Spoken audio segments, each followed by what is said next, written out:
जी अस्सलाम वालेकुम। उस्मान अली अनवर एक बार फिर आपकी खिदमत में हाजिर है।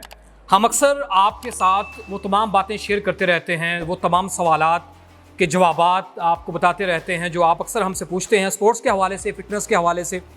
तो राना साहब से जब भी हम टाइम लेते हैं तो ये कहते हैं ना कि खिदमत खल्क़ के लिए हाजिर हैं हमेशा, और हमारी लब्बैक पे, हमारी आवाज़ पे लब्बैक कहते हैं और हमारे साथ आ जाते हैं। और आज इनसे ना एक अहम सवाल डिस्कस करना है जो अक्सर हमसे पूछा जाता है कि डोप टेस्ट क्या होता है, और इसमें जो हमारे खिलाड़ी हैं वो कैसे फंस जाते हैं। वो जानबूझ के ऐसा करते हैं या उन्हें पता नहीं होता, वो लाइल्म होते हैं, वो इसका शिकार हो जाते हैं और उसमें उन पर अच्छी खासी पाबंदी लग जाती है, और बाज़ का ऐसा होता है कि पाकिस्तान का नाम भी बदनाम हो जाता है। तो राना साहब से आज आपने ख़ास तौर पर इसी टॉपिक से बात करनी है। अस्सलाम वालेकुम सर। अस्सलाम जी भाई। सर, आपने मेरा सवाल तो आपने सुन लिया होगा कि आपने डोप टेस्ट के हवाले से बताना है ये क्या चीज़ है और हमारे खिलाड़ी इसका शिकार क्यों हो जाते हैं। दुनिया के अंदर जी जो खिलाड़ी है किसी भी किस्म का, वो जब एक्स्ट्रा ऑर्डिनरी परफॉर्म करने के लिए ड्रग्स यूज़ करता है, परफॉर्मेंस लेने के लिए अपनी बॉडी पे वो गैर फितरी अवामल को शामिल करता है, जिसमें हम बड़ा लफ्ज़ मशहूर है स्टेरॉइड्स का। तो उसके आगे बहुत सारी उसकी किस्में हैं, बहुत सारी ऐसी चीज़ें हैं जिस तरह कैफ़ीन, कोकीन, ये भी अब ड्रग्स में आना शुरू हो गई हैं ऐसी चीज़ें। तो प्रोहिबिटेड जो भी सब्सटेंसेस अगर आपने वो देखने हैं, जो अशिया हैं, तो आप नेट से देख सकते हैं। मैं आपको इसका बेसिक चीज़ समझा देता हूँ कि अगर एक बंदा है, उसने 100 मीटर भागनी है और वो उसकी अपनी नेचुरल कैपेसिटी है 11 सेकंड की, और अगर उसने डोपिंग की है, डोपिंग करके वो 10.5 सेकंड में अगर भाग के तो मेडल जीत जाता है, तो वो उन बाकी लोगों के साथ जाती होती है जो कि ड्रग्स यूज़ नहीं करते। तो इसलिए ड्रग्स जो हैं वो गैर फितरी और गैर म्यारी और गंदा तरीक़ाकार है, भोंडा तरीक़ाकार है, और ये एक बेईमानी है। लेकिन इसके साथ साथ ये एक जानलेवा मसला भी है। ये एक ऐसी है, आपकी इक़्तिदार जो है, आपकी इज़्ज़त जो है वो तो दाव पे लगती ही लगती है, लेकिन जो सबसे बड़ी बात है कि आपकी जान भी दाव पे लगी होती है। क्योंकि जब भी आप अपनी बॉडी से एक्स्ट्रा ऑर्डिनरी काम लेंगे और उसको गलत तरीके से लेंगे, तो उसका एक ही मसला बनता है कि आप थोड़ी सी, किसी को 5 साल बाद, किसी को 10 साल बाद, किसी को 15 साल बाद उसके साइड इफ़ेक्ट्स आते हैं, और इतने बुरे आते हैं, इतने बुरे आते हैं कि वो बंदा इबरत का निशान बन जाता है। सर, जो हमारे जो खिलाड़ी हैं ये क्यों इसका शिकार हो जाते हैं? ये लाइल्मी में होता है, जानबूझ के करते हैं? जी, दोनों काम हैं। लाइल्मी ये है कि लोगों को पता ही नहीं। देखिए, ये एक पूरी साइंस है। अमेरिका के अंदर, यूरोप के अंदर पूरी लेबॉर्ट्रीज़ हैं, पूरा सिस्टम है जो इसको सपोर्ट करता है। लेकिन हमारे यहाँ चूँकि अवेयरनेस नहीं है, हमें जानकारी नहीं है। अगर आपने कोई ड्रग लेनी भी है तो हमें तो पता ही नहीं इसकी डोजेज कितनी होनी चाहिए। अब मसला यहाँ पे ये आता है कि कॉपी करते हैं बच्चे कि बड़ा कर रहा है मैं भी कर लूँ, और बड़ा खिलाड़ी जो होता है या ऐसा बंदा जो गलत काम में मुलव्वस होता है, अपने साथ वालों को तो खाम में मुलव्वस कर लेता है, और वो हम लोग भेड़ चाल वाले लोग हैं।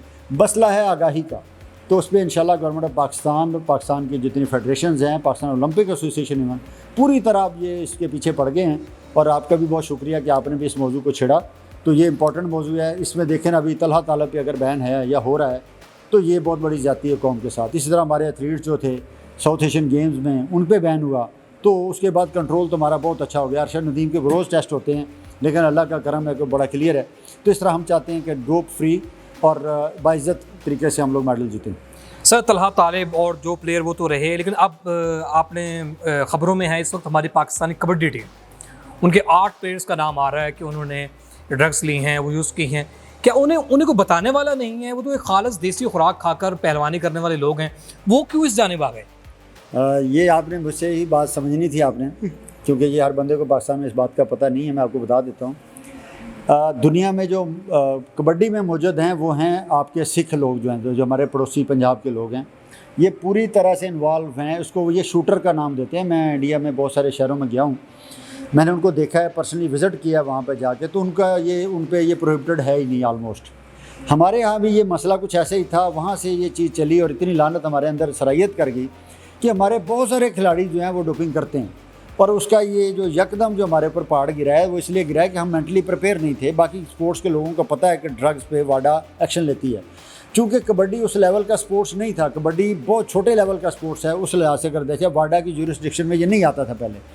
तो अब मैं समझता हूँ कि पाकिस्तान कबड्डी फेडरेशन ने इस पर एक्शन लिया है और लाजमी उनका साथ होगा, या नहीं भी है तो भी उनको क्रेडिट जाना चाहिए कि उन्होंने अपने बच्चे पेश किए, और आइंदा के लिए लाने से वो बच्चों की जान छूट जाएगी और ये बच्चों को बहुत नुकसान भी होता है। इसकी मिसाल आपको देता हूँ कि बॉडी बिल्डिंग में पाकिस्तान के आज से 4-5 साल पहले एक ही साल के अंदर 5 खिलाड़ी की डेथ हो गई थी, तो वो भी सारे ड्रग्स के चक्कर में ज़िंदगी से हाथ धो बैठे थे। तो ये है कहानी असल से।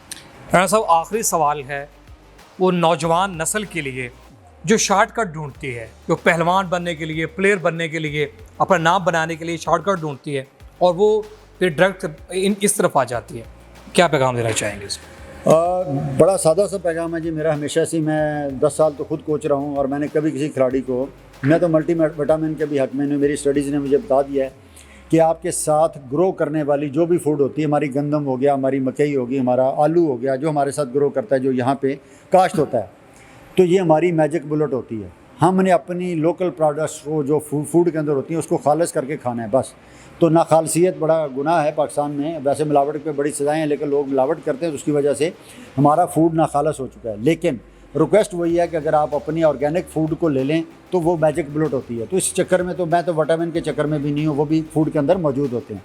अब रहेगी बात बच्चों को अवेयर करने की या बच्चों को ऐलान करने की या थ्रेट करने की, तो अपनी ज़िंदगी के साथ खेलना, अपनी ज़िंदगी को मजाक बना लेना, खुद से अपने लिए फ्यूचर के लिए अजाब खड़े कर लेना, इससे बड़ा क्या आपको मैं मैसेज दूँ कि आप इस तरफ ना आएँ। और ज़रूरत भी नहीं है इसकी। हमारा कोई ऐसा मामला नहीं है कि हम अमेरिका से हमारा फड्डा पड़ा हुआ है, हमारा रूस के साथ हमारा कंपटीशन चल रहा है। अभी तो हमने अपना नेचुरल पोटेंशियल दुनिया को शो करना है, जो कि बहुत बड़ा है। जिस तरह अरशद नदीम है, नीरज चोपड़ा है इंडिया वाला, ये हमारे ही बच्चे हैं, हमारी एक ही खिता है, एक ही नस्ल है।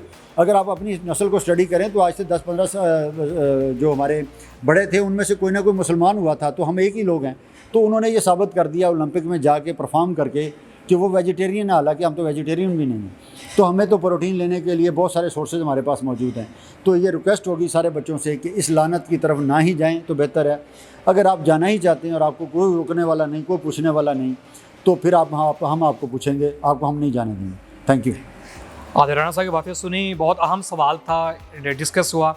और भी मज़ीद जो आपके जहन में कोई सवाल आते हैं तो आप कमेंट बॉक्स में पूछ सकते हैं। हम राणा साहब के पास हाज़िर होते रहते हैं, हमारे सवाल इनके सामने होते हैं और ये कोशिश करते हैं कि बहुत बेहतर अंदाज से जवाब दे दिया जाए, ताकि सुनने वालों के जितने भी मामलात हैं, जितनी भी सोच है, वो क्लियर हो जाए उस हवाले से। तो हम शुक्रगुज़ार हैं सर के कि उन्होंने टाइम दिया और बेहतर अंदाज से टाइम दिया और बेहतर अंदाज से समझाया। और मैं इससे पहले मैं भी नहीं जानता था और मुझे भी आज डोपिंग के हवाले से पता चला है। और सर ने नौजवान नस्ल के लिए जो एक बेहतरीन सबक दिया है, जो बेहतरीन एक पैगाम दिया है, नौजवान नस्ल को उस पर ज़रूर अमल पैरा होना चाहिए। यही कामयाबी की ज़मानत है जी।